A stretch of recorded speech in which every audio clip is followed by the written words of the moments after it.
Hi, this is Rich Sherman again. I like to bring you guys information whenever I run across something, particularly something that's just fraudulent and annoying and frustrating. And I have a radio show, and we do a bit on the radio show called Bad Bank of the Week. And frankly, we've had to suspend the bit because it's always Carrington Mortgage. Because Carrington, near as I can tell, may be the worst bank in the country at the moment. And I say that representing 200 to 300 people at a time with banks all over the place. Carrington is the worst, especially if you have a reverse mortgage. Recent history.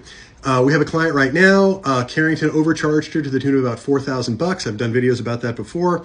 The total is now $6,000 that she owes. They're going to foreclose on her. She's in her 80s. I don't know what is wrong with these people if they would foreclose on a woman in her 80s over this situation, especially when $4,000 of the $6,000 came from them. Family scraped together the money, gave them the $6,000. We're still going to fight about the $4,000 that they overcharged her.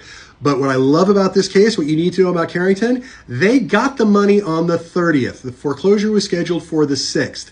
As of the morning of the 5th, they still hadn't canceled the foreclosure, even though they got the money and they admit that they got the money a week before. Why did they wait to cancel the foreclosure? They say it's procedure. I say it's because they like torturing little old ladies, because Carrington is awful. They're a very poorly run company. They treat their clients horribly, and they learn nothing. They were just fined $5.25 million by the CFPB because they have been overcharging their clients. Here's another case where they're overcharging a client and trying to foreclose at the same time. They just voluntarily settled a class action lawsuit for $111 million over exactly the same thing, and they are still doing it.